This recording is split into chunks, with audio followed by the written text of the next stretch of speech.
The boy almost didn't stop. That was the thing nobody ever talked about afterward.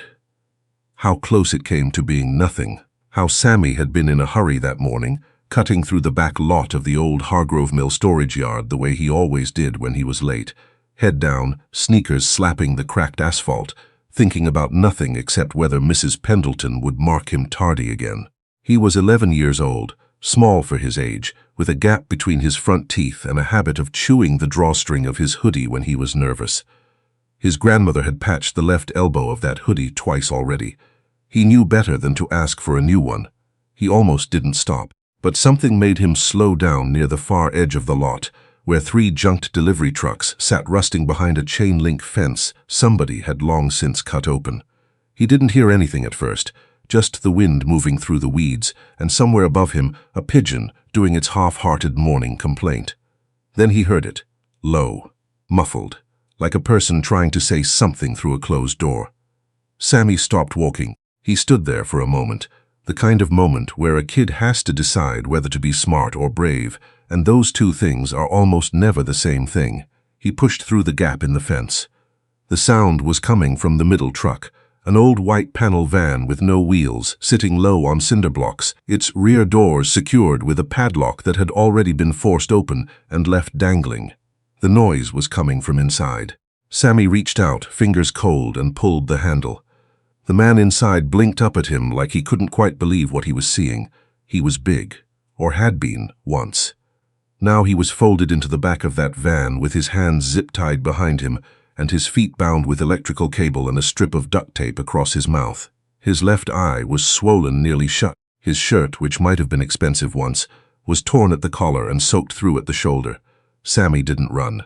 He didn't know, later, why he didn't run. "Okay," the boy said quietly, to the man and to himself both. "Okay, I'm going to help you." His name was Theodore Aldrich. Most people called him Ted, though his late wife had always called him Theodore when she meant it, when she was proud of him, or worried about him, or wanted him to pay attention. He had been the kind of man people called self-made, though he'd always found that phrase strange, as if a person could build themselves out of nothing without anyone else's hands in the project. He had built Aldrich Cold Chain Logistics from a single refrigerated truck he'd bought at auction in 1999 into a company with 400 employees and contracts that kept half the fresh produce in the Pacific Northwest moving. He had a house in Bellevue with a view of the lake. He had a daughter, had a daughter, named Celia, who would have been 14 this spring. He did not talk about Celia. He had been taken 3 days earlier from the parking structure beneath his office building. It had been clean, professional, fast, which told him, even through the fear, that whoever had done this knew what they were doing and had done it before. He had spent the first night trying to reason through who it might be. He had a short list. He had spent the second night trying not to think about his daughter. Now a gap-toothed kid in a patched hoodie was crouched in the doorway of an abandoned van, pulling at the duct tape on his wrists with small, determined fingers, and Theodore Aldrich was crying, which he had not done in 6 years, and couldn't seem to stop. "It's okay," the boy kept saying. "It's okay. I got you. My grandma's place is right on the other side of that wall. She'll know what to do." His grandmother's name was Helen. Helen Beaumont was 67 years old, and had the kind of face that had been beautiful once, and was now something better than beautiful. Specific, earned, mapped with everything she'd lived through. She had raised Sammy since he was 4, when his mother left and didn't come back, and she did it on a fixed income and a stubbornness that impressed everyone who knew her. When Sammy came through her back door, half dragging a 6-foot man with a swollen eye and zip ties still biting into his wrists, Helen did not scream. She did not faint. She set down her coffee cup, looked at the man, looked at her grandson, and said, "Get me the scissors from the sewing basket and call 911. She sat Theodore Aldrich down at her kitchen table and cut the plastic from his wrists with the careful efficiency of a woman who had spent 40 years solving problems with whatever she had on hand. She didn't ask his name. She pressed a dish towel wrapped in ice against his eye and told him to hold it there. She asked Sammy if he'd seen anyone near the trucks, and when he said no, she said, "Good, the police came." Then an ambulance, Then two men in dark suits who showed badges and asked questions in the kind of measured voices that told you the situation was more serious than anyone was saying out loud. Theodore answered their questions. He described the men who had taken him, the van, what he'd overheard. He did all of this clearly and precisely, and then he asked to use a phone, and he called his assistant, and then he sat back in Helen's kitchen chair and looked around the room. It was a small kitchen, clean but worn, the kind of worn that comes from use, not neglect. A magnetic strip of photographs on the refrigerator, a child's drawing of what might have been a dog taped to the cabinet.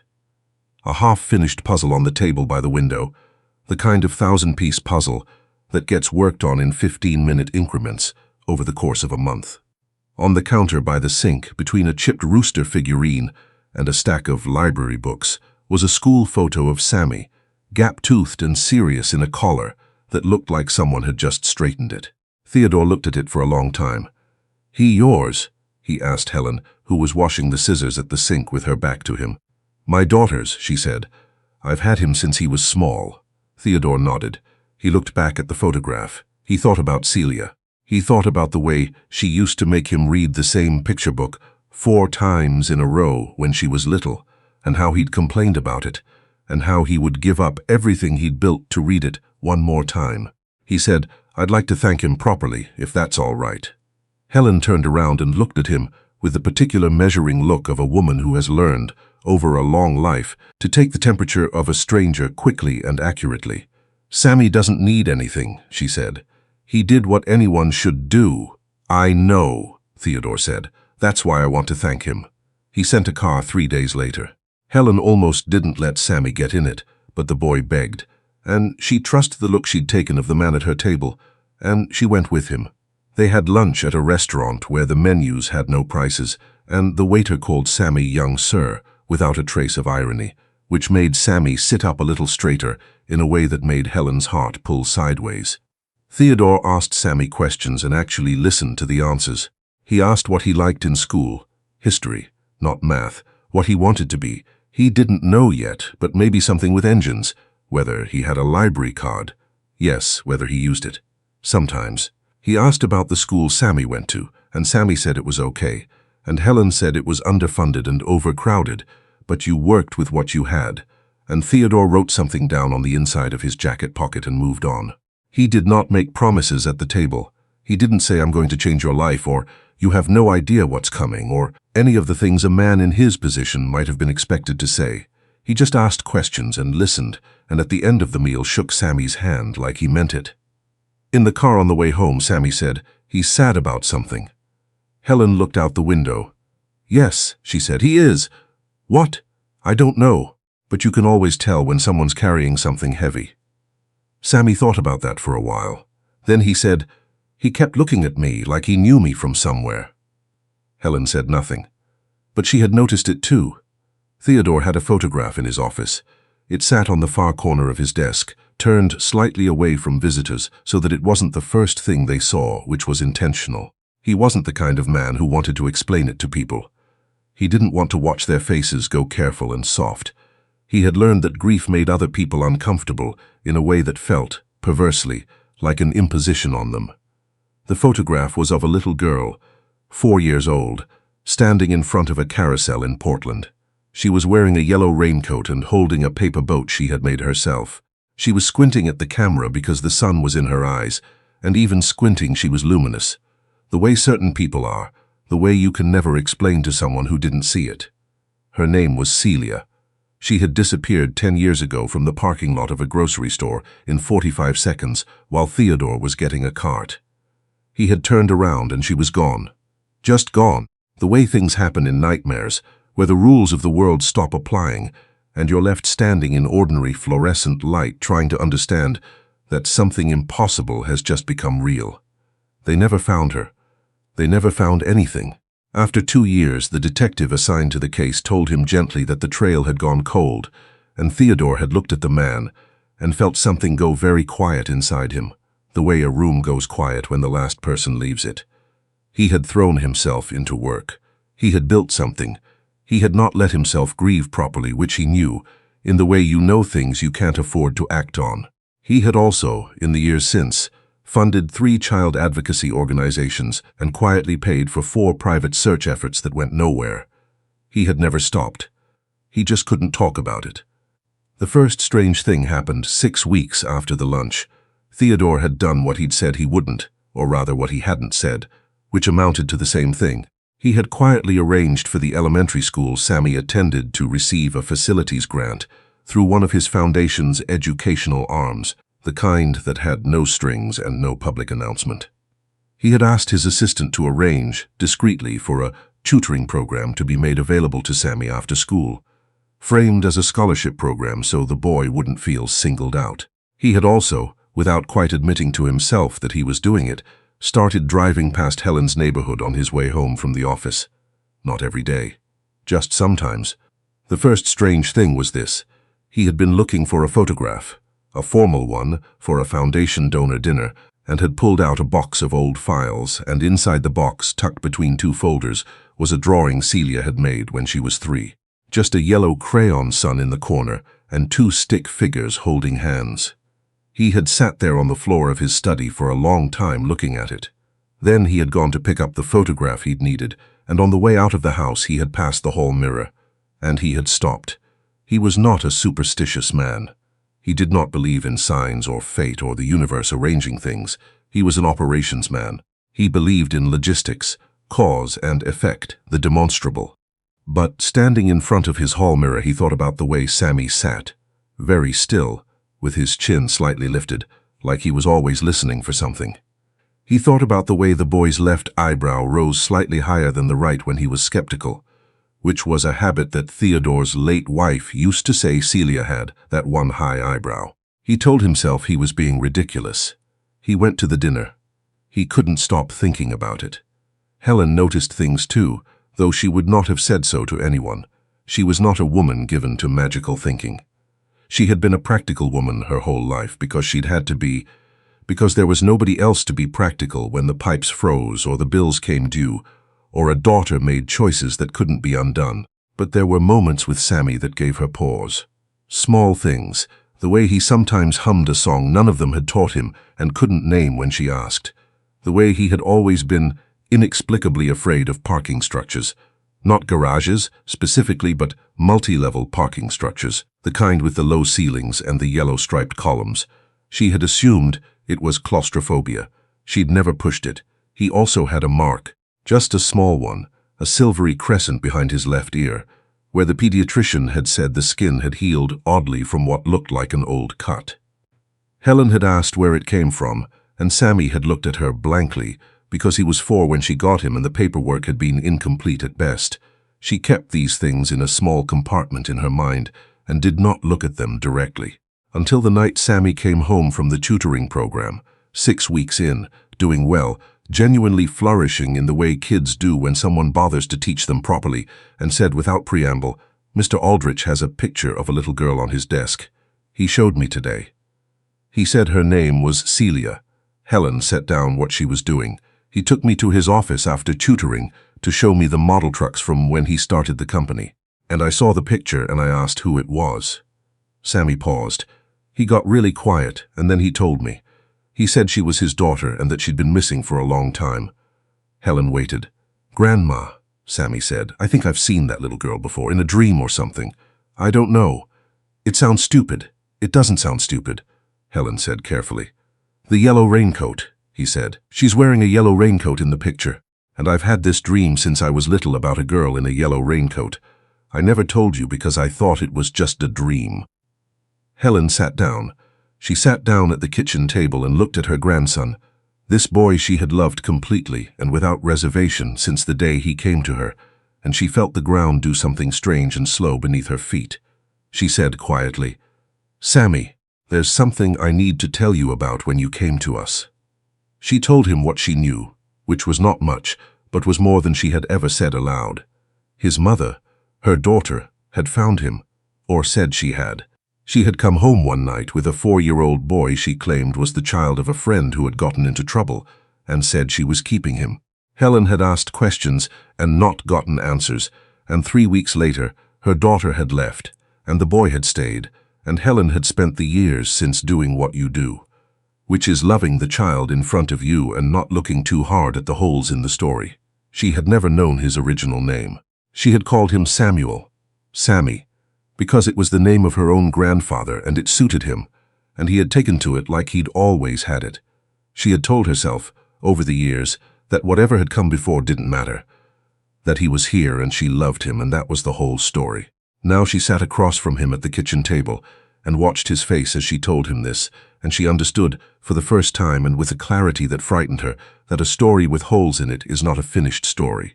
Sammy listened without moving. Then he said, very quietly, "Can we call him?" Helen looked at her grandson for a long time. "Yes," she said, "we can call him." Theodore Aldrich received the call on a Thursday evening. He was in his car, in the parking garage beneath his office. He registered the irony later, when his cell phone rang with Helen's number and he answered it, and she said, in the careful, steady voice of a woman who has decided to say a true thing even though it costs her everything, "Mr. Aldrich, I think you need to come over. I think there's something we all need to talk about." He drove with both hands on the wheel and said nothing to himself the whole way there, which was not like him. Helen let him in. Sammy was at the kitchen table. They talked for a long time, the three of them, and then a child advocate that Theodore called, and then eventually a DNA testing service that sent someone out the next morning. Theodore had kept Celia's DNA on file with a national registry since the year she disappeared. It was one of the first things he'd done. The results took 4 days. Theodore spent those 4 days in a kind of suspension he could not have described, not moving too fast, not hoping too loudly, going through the motions of his work and his life, while some essential part of him stood very still in a place he'd been before. A parking lot, 45 seconds, turn around and she's gone. But this time the stillness was different. This time he was not alone in it.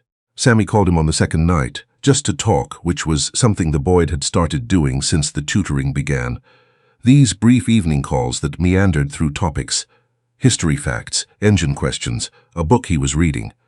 And Theodore always answered and always felt, afterward, like something in him had been quietly and unexpectedly fed. On the 4th day, Theodore's phone rang. He answered it. The woman from the advocacy service said what she said. She said it carefully and professionally, and with the kind of practiced gentleness that meant she had said this kind of thing before, had learned how to hold a person through it over the phone. Theodore Aldrich sat down on the floor of his office and cried for the second time in 6 years. He went to Helen's house that evening. He brought nothing.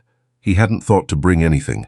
He knocked and she opened the door, and her eyes were red, and her chin was high in a way that told him she had been crying, and had decided to be done with it, and she stepped back to let him in without saying anything. Sammy was in the kitchen. He was sitting at the table with his hands flat on the surface, and his chin slightly lifted, and that one eyebrow a little higher than the other, watching the doorway with the steady, listening expression that Theodore had spent weeks not quite letting himself understand. Theodore stopped in the doorway. He looked at his son. He had a son. He had had a daughter for 4 years and then lost her, and the world had, in some quiet and circuitous way he would spend the rest of his life not quite being able to explain, given him back a boy of 11 with a gap in his teeth, and a patched elbow, and a habit of calling in the evenings to talk about engines. He thought, "I missed so much." He thought, "I'm here now." "Hey," Sammy said. "Hey," Theodore said. They looked at each other across Helen's kitchen, and neither of them moved for a moment. And then Sammy's face did something complicated and private, and he pushed back his chair and crossed the kitchen, and Theodore went down on one knee and held his son, and Helen stood at the counter with her hand over her mouth and let them have it. What came after was not simple, and nobody pretended it would be. There were lawyers, because there were always lawyers. There were conversations with social workers, gentle and professional, about transition and stability and what was best for Sammy.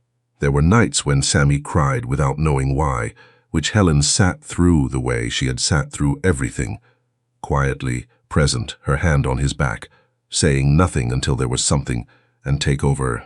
Theodore did not swoop in and take over. He had been a certain kind of man before all this, efficient, decisive, used to solving problems by acquiring whatever it took to solve them, and he was learning, slowly, to be a different kind of man, the kind who sat with uncertainty, the kind who asked instead of arranged. He asked Sammy what he wanted. Sammy said he wanted to stay with his grandma. Theodore said, of course. He found a house 11 minutes from Helen's. Not too close, not too far, and began the legal process that would establish what everyone already knew to be true. And in the meantime, he showed up on Tuesday and Thursday evenings for dinner. The way you build a thing that matters, which is slowly and with repetition and without making a big deal of it. Helen taught him how she made her chicken and dumplings. He taught Sammy how to read a freight manifest. Sammy taught them both a card game he had invented himself, with rules that shifted depending on who was losing, which was infuriating and wonderful. On a Saturday in late April, the three of them drove to Portland. Theodore had looked up the carousel. It was still there. He hadn't been back since the photograph was taken, the last one, the yellow raincoat, the paper boat. He had not been able to go back. They rode it twice. Sammy chose a white horse with a blue saddle and stood up on the stirrups for most of it, which was technically not allowed, and which Helen pretended not to see. Theodore stood beside him with one hand on the pole, watching the city go by in slow circles, and he thought about all the years that had gone sideways, and all the ways a life can be lost and found, and lost again, and still, somehow, continue. He thought about the morning Sammy had pushed through a gap in a fence because something had told him to stop. He thought about how close it had come to being nothing. Afterward, they ate at a diner. Sammy picked because it had a rotating pie display in the window, which he said was the most important feature a restaurant could have. Helen got the cherry. Sammy got the lemon. Theodore got the pecan and let Sammy eat more than half of it, and didn't say anything, just watched his son eat pie in the gray Portland afternoon and felt something loosen in the place where he had been holding his breath for 10 years. Outside, a light rain started. Sammy put up his hood, the same patched hoodie. One of the elbows repaired a third time now, which Helen had done without being asked, because some habits are just love in a different language. "Dad," Sammy said, trying the word out quietly, "the way you test ice before you step on it." Theodore looked at him. "Can we go see the river before we drive back?" Theodore Aldrich looked at his son, standing in the Portland rain in his patched hoodie with pie on his chin, and he said yes, and he meant it in every direction that word can travel.